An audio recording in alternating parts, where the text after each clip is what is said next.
We are joined by attorney Jeff O'Brien with our weekly 3 and Out. Usually, well, just about every time, it's just 3 sports stories, and it is again today, starting with your Minnesota Timberwolves. I'm surprised. I really didn't think they'd win that first game, and now I got to start thinking, well, maybe they can win the series and get on a run because they've been hot these last 20-plus games. The one playoff game in the regular season. Yeah, I was watching it and I was kind of shocked myself. I mean, you think about it, they're on the road in LA. Lakers are stacked. The refs tend to make some calls towards the Lakers, which that's kind of known. And they didn't just win, Bob. They blew them out.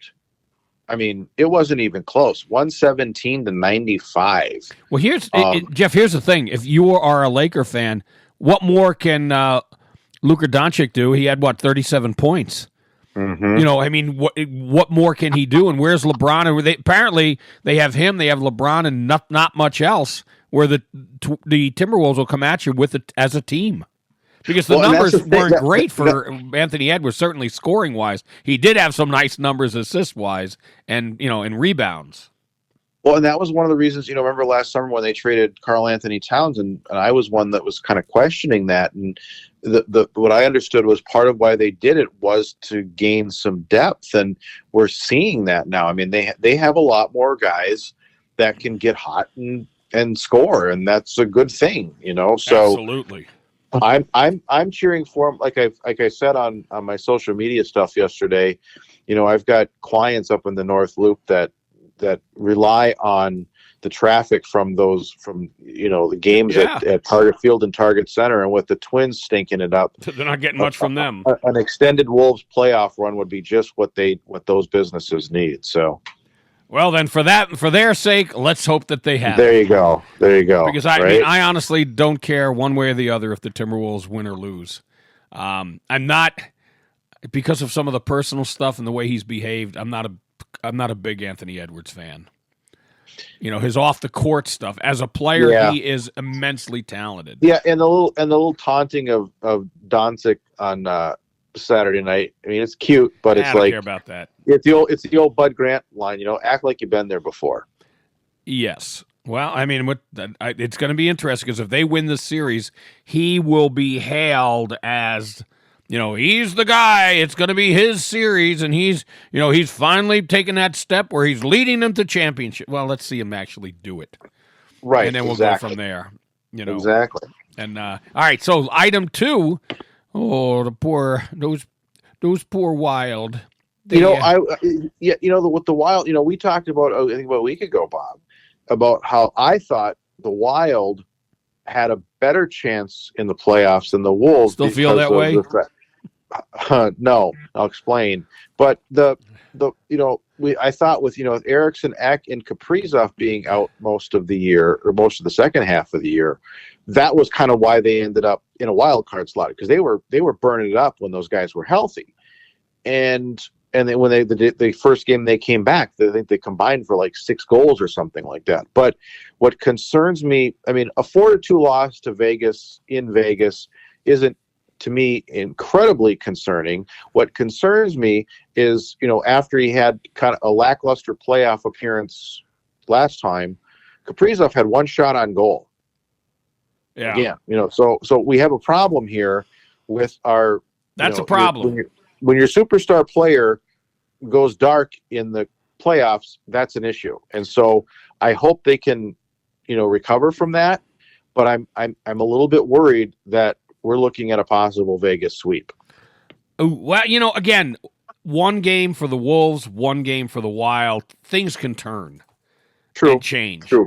I don't anticipate the Wolves sweeping the Lakers, put it that way. I'll tell you what, though, not sweeping, but I know that everyone, the Wolves and their fans, will be very, very excited and also feeling a lot better if they win again in L.A.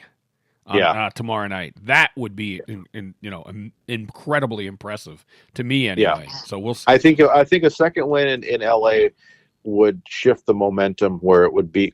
I hate to say it would be the Wolves series to lose, but at that point, if they go up 2-0, they come better back not here, lose. it's going to be their series to lose. Yep. All right, now Over out in Colorado, Deion Sanders, it is obviously his decision, right? Mhm. They're Yeah. retiring numbers of guys that haven't even been drafted yet. Travis Hunter and Shedeur Sanders, his son. Now, he can't retire his son without retiring Travis Hunter. But this really is amazing that it's happening now before they've even gone through the NFL draft. Yeah, and the other thing is, they also announced plans for a statue of Bill McCartney, who had actually coached the team to a national title in 1990 and passed away. So in was January, that a tip of the cap to him? And we better get McCartney I don't know, in there. but it's like it means like what? I mean, you're right. The Travis Hunter retirement was basically pretext so that they wouldn't take too much heat with Sanders' jersey being retired, and then having both of these two alongside a coach that won something. I mean, it's silly. I mean, we here in Minnesota, we've got Gopher legends that have never had their jerseys retired. Why are you, like you said, why are you retiring a couple kids' jerseys numbers before they've even been in the draft? Who have been how many Colorado jerseys have been retired over the years? Do they, how many? I don't know. I mean, I know Rashaan Salam. I know for one. I don't know if there are any others, but it's like, what exactly? To me, the criteria would be it's not just any kind of personal accomplishments, but what did you do to, in terms of the team? And I mean, I don't see it. I don't see that here. No, they didn't take him to a national championship. I mean, they both had good seasons. I mean, Hunter, because he went, just as a wide receiver, yes, he had a great season. Just as a DB, he had a great, won all the awards. I could see, because eventually he would be retired. Right? Yeah. But I don't know about Shedeur Sanders. This is really the dad pushing it to get his kid's jersey retired. In my mind, am I wrong in saying that? No, I completely agree with that. So I don't know. Travis Hunter at least won a Heisman Trophy. Okay. Right.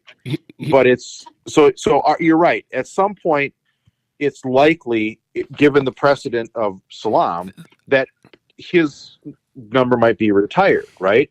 But you're right. The Sanders one just feels tacked on because of dad. Okay. Now, it's not like they give them out like they're from a Pez dispenser. This is the 5th and 6th jerseys to be retired.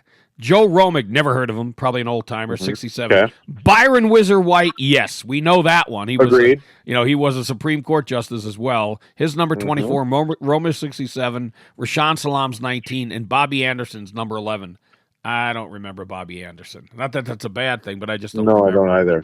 So, but they are now the 5th and 6th in history for Colorado. I don't know if it cheapens the other ones, because it's been tough to get those jerseys retired in Colorado, for sure. Yeah. And then he just throws them out. Here's going to be the key. Will the other Sanders kid get his retired? Oh, he doesn't. He's just an average player, right? Yep. All right. We'll see. Yeah. We'll see. Yes, we will definitely see. Wow. Yeah, that's a bit much. And he did it before the draft. Maybe he's trying to thinks he could nudge his kid into a higher pick. That I would really have a problem with. It won't work. No, people aren't stupid. It's just, if you're using that to try to, hype the kid ahead of the NFL draft, that's just it's tacky.